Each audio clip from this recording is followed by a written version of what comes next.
Hello beauties. This is a video for parents of manifestors, especially if those manifestors are still children. There are some things you need to know. So if you don't know already, I am a manifestor, and I feel like that puts me in a unique position to be able to answer these questions because of my own childhood experience and my current experience. But yeah. So, a few things to note if you are currently raising a manifestor child. Firstly, they're not sacral beings, so they need to rest. Let me be specific. So they really need to have a wind down at the end of the day. So these are the kinds of children that you might have a bath time routine, some gentle music, some lavender oil, those sorts of things, and an extensive book reading session, and getting them to be horizontal nice and early before they sleep. So very different to generator children that can just burn until they drop. Manifestor children or non-sacral being children need to be lulled into their rest. Similar to adults, good to notice. And in that same vein, so funny because I feel like I'm a little bit talking about myself even right now. Normalize naps. Nap time is any time, and sometimes all the time. And what you really don't ever want to do with a manifestor child, if you can possibly help it, is wake them when they're halfway through a nap. So look, I know what it's like to be a parent. I've been doing it a long time, and sometimes it's obviously not possible, but that is the preference. Really, really allowing your child to choose to have a nap and to stay asleep. So those are all I've got a couple of notes here. What else have I got?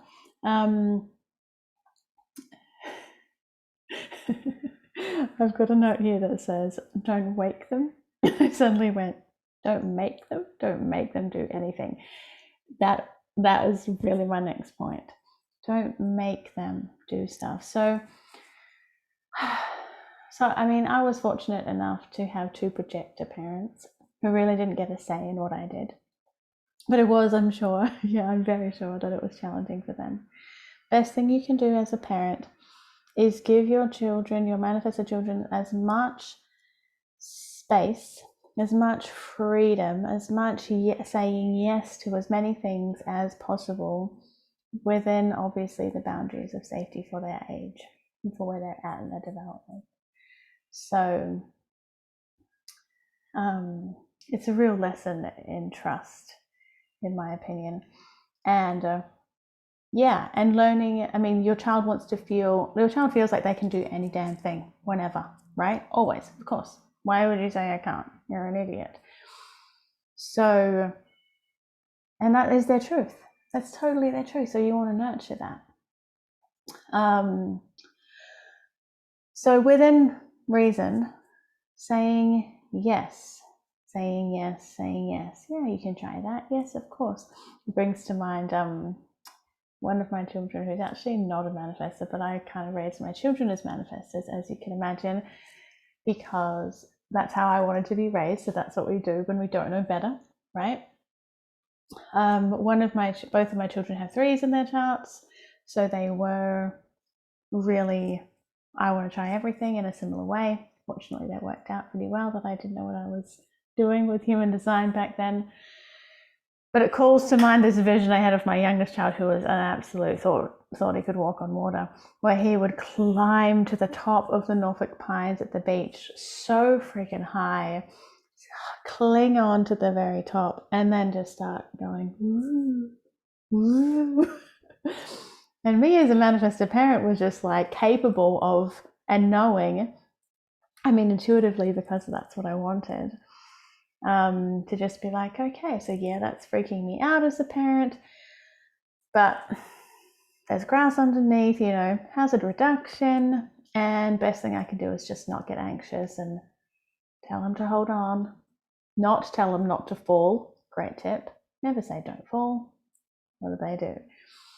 Hold on really tight with both hands and turn away.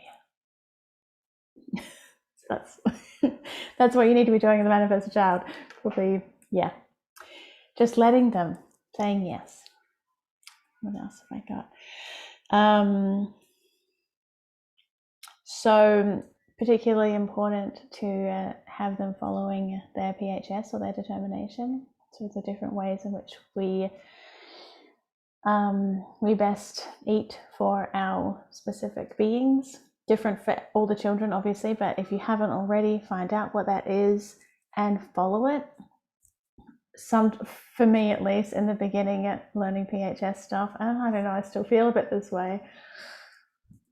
It's like some of them seem ridiculous because we're conditioned not to know the truth, right?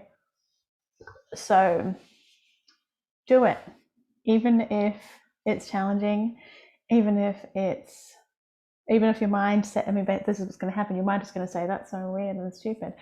Just try it.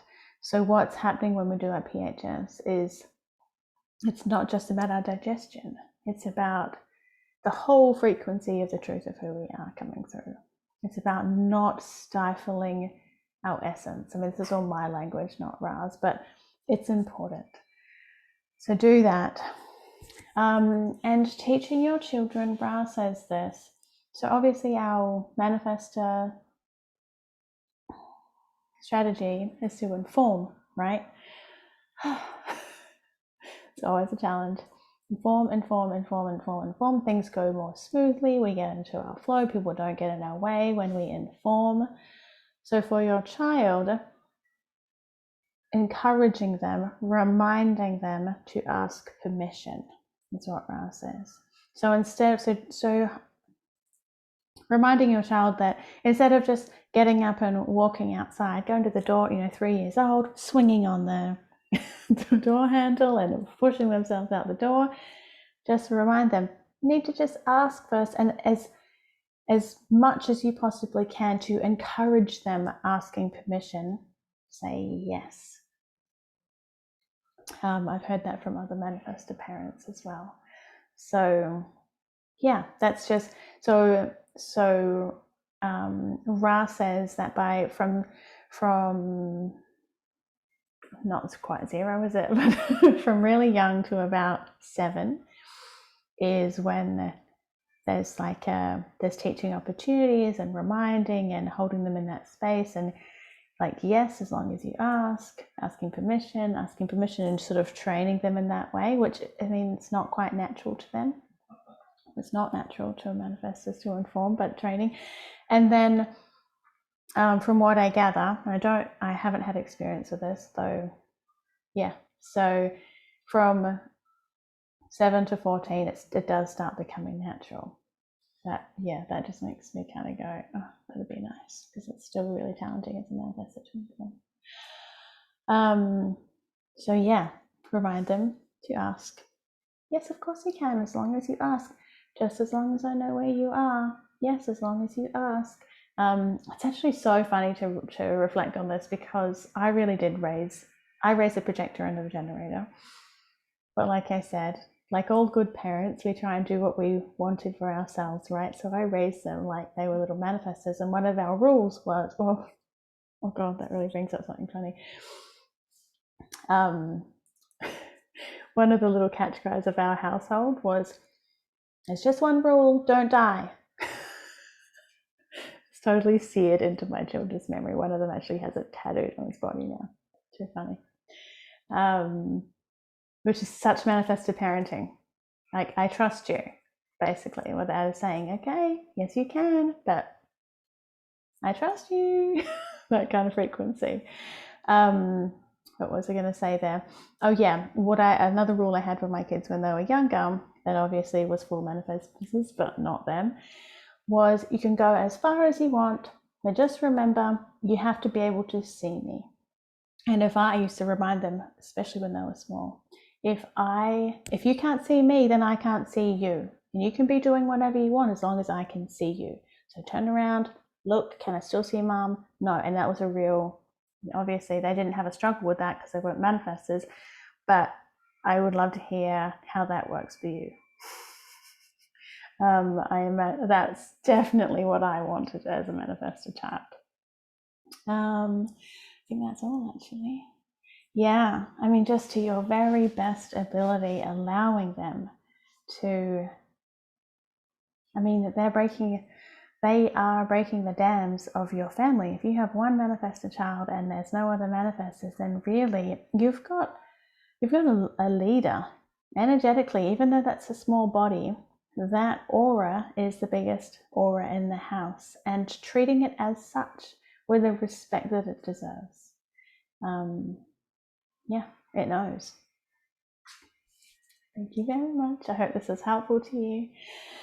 If there's somewhere to comment wherever I post this, let me know how you go.